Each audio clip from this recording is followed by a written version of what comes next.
Hi friends, வணக்கம். இது ஃபுல்லாகவே பார்த்திங்கன்னா ரூ. 5 கமமரேட்டிவில் பிஜு பட்நாயக் காயின். சரிங்களா, எல்லாமே பாருங்கள், பவுச் முழுக்கவே அப்படியே எல்லாமே பிஜு பட்நாயக் தான். இது எல்லாமே ஒரு கஸ்டமருக்காக ஆர்டர் போட்டு வாங்கி வச்சுருக்கேன் ஃப்ரெண்ட்ஸ். இந்த காயின் ஃபுல்லாக என்னோடய கலெக்ஷனுக்காக நான் வாங்கி வச்சுருக்கேன். பொதுவாக பார்த்திங்கன்னா கமமரேட்டிவ் காயின் அதாவது ரூ. 5 நான் காலையில் ஒரு வீடியோ போட்டிருப்பேன். அதில் பார்த்திங்கன்னா ரூ. 5 கமமரேட்டிவ் காயின் ஃபுல்லாக 2018 நிறுத்திட்டாங்க ஃப்ரெண்ட்ஸ். அதாவது 2016 2-3 காயின் அடித்தாங்க. எதுனா பிஜு பட்நாயக்கு, அப்புறம் நம்ம கொல்கட்டா மின்ட்டு, அலகாபாத் ஹைகோர்ட்டு, இன்னொரு காயின், மொத்தம் 3 காயின் அடிச்சிருக்காங்க. ஆனால் 2018 பிசிஎம், அதாவது பிரசந்த சந்திரா மகலானோபிஸ், அந்த காயினோட ரூ. 5 கமமரேட்டிவ் காயினை ஸ்டாப் பண்ணியிருக்கிறாங்க. அதாவது அதுக்கப்புறம் இது வரைக்கும் ரூ. 5 கமமரேட்டிவ் காயினை அடிக்கலை. சரிங்களா, இப்போ பார்த்திங்கன்னா பிஜு பட்நாயக் அவரை பற்றி நிறைய சொல்லலாம் ஃப்ரெண்ட்ஸ். அவர் என்னென்னா ஒரு இந்திய அரசியல்வாதி. அவர் என்னென்னா ஒரிசா மாநிலத்தில் ஒரு 2 தடவை ஒரு முதலமைச்சராக இருந்திருக்கிறாரு.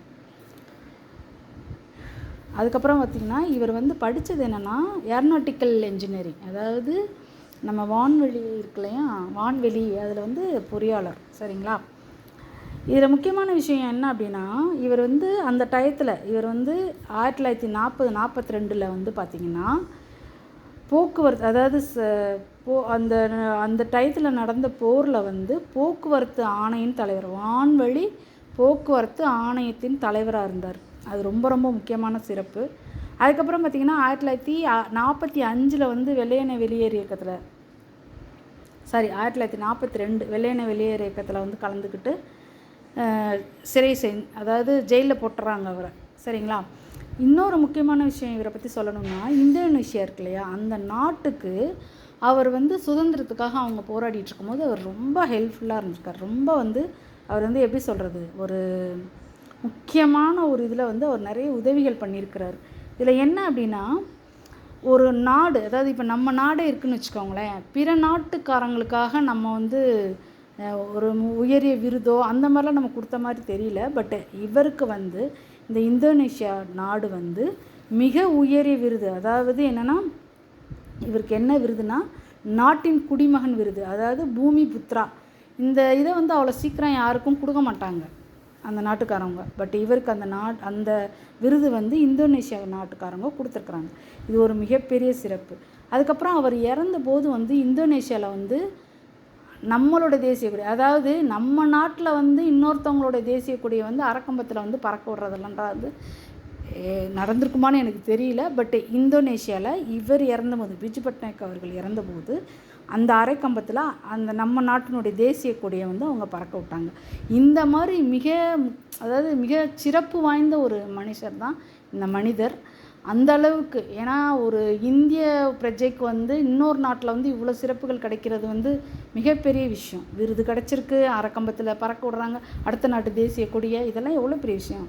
அதுக்கப்புறம் இவர் முக்கியமான விஷயத்தில் என்னென்னா, காஷ்மீர் இருக்கு இல்லையா, அந்த நடவடிக்கையில் இவருடைய பங்கு ரொம்ப ஜாஸ்தி. எப்படின்னா, ஆக்சுவலாக 1947 இந்தியா சுதந்திரம் அடைஞ்ச உடனே ஆங்கிலேயர்களுக்கு கீழே இருக்கிற மாநிலங்கள்லாம் என்ன பண்ணுறாங்கன்னா சுதந்திரம் அடைஞ்சிடுறாங்க. இதில் காஷ்மீர் அரசர் என்ன பண்ணுறாருனா, ஒன்று பாகிஸ்தானோட இணையணும், இல்லைனா இந்தியாவோட இணையணும்னு நினச்சிட்டு இருக்கும் போது பாகிஸ்தான்காரவங்க என்ன பண்ணிடுறாங்கன்னா கொஞ்சம் கொஞ்சமாக காஷ்மீரை பிடிக்க ஆரம்பிச்சிடுறாங்க. அவங்க மேலே தாக்குதல் நடத்துகிறாங்க. அப்போ டக்குன்னு என்ன பண்ணுறாருன்னா, இந்த காஷ்மீர் ராஜா நம்ம இந்தியாவோட சேர்ந்துக்கிறோம்னு சொல்லிட்டு ஒரு ஒப்பந்தத்தில் கையெழுத்து போட்டுடுறாரு. ஆனால் அந்த போட்டதுக்கப்புறமா அது எப்போ போட்டாங்க அப்படின்னாக்கா 26 அக்டோபர் அதில் கையெழுத்து போடுறாரு. அப்படி போடும்போதுமே இவங்க என்ன பண்ணுறாங்கன்னா, அதுக்குள்ளே பாகிஸ்தான்காரவங்க நிறைய காஷ்மீரை நெருங்க ஆரம்பிச்சிட்டாங்க. இதில் ஸ்ரீநகர் இருக்கு இல்லையா, அங்கே அவங்களுடைய இது அதாவது அடுத்து ஸ்ரீநகர் தான் அதை கைப்பற்ற போகிறது. அந்த மாதிரி ஒரு சூழ்நிலையில் என்ன பண்ணுறாங்கன்னா, அங்கே இருக்கிற விமானத்தளத்தை அவங்க கைப்பற்றிட்டாங்களா என்னன்னே தெரியல.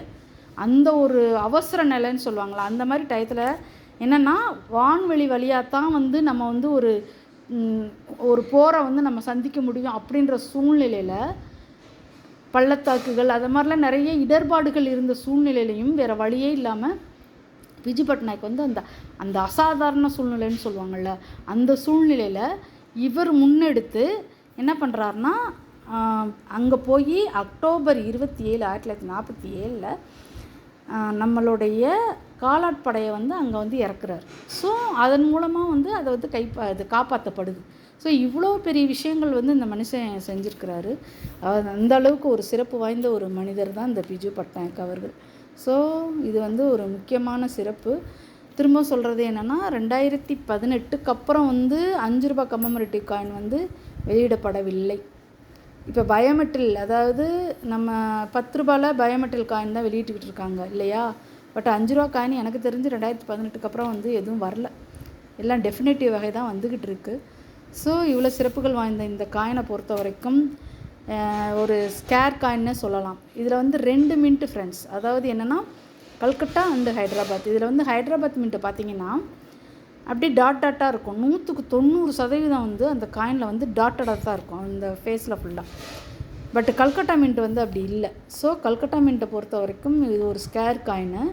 உங்களுக்கு வந்து இந்த மாதிரி பேக்கெட் எதுவும் வேணும் அப்படின்னு நினச்சிங்கன்னா நீங்கள் வந்து என்கிட்ட வந்து கால் பண்ணி புக் பண்ணிக்கிடலாம். என்னோடய டிஸ்கிரிப்ஷனில் நான் உங்களுக்கு வந்து நம்பர் தரேன் ஃப்ரெண்ட்ஸ். ஸோ இந்த மாதிரி வந்து வேறு ஏதாவது காயினில் ஏதாவது இன்ஃபர்மேஷன் வேணும், உங்களுக்கு வந்து நாலேஜ் வேணும் அப்படின்னு நினச்சிங்கன்னா, பொது அறிவு வேணும்னு நினச்சிங்கன்னா என்னோடய கமெண்ட் செக்ஷனில் தெரிவிங்க ஃப்ரெண்ட்ஸ். ஸோ இன்றைக்கி இந்த வீடியோவில் இந்த தான் தகவல், சரிங்களா? தேங்க்யூ ஃப்ரெண்ட்ஸ், தொடர்ந்து சப்போர்ட் பண்ணுங்கள். தேங்க்யூ.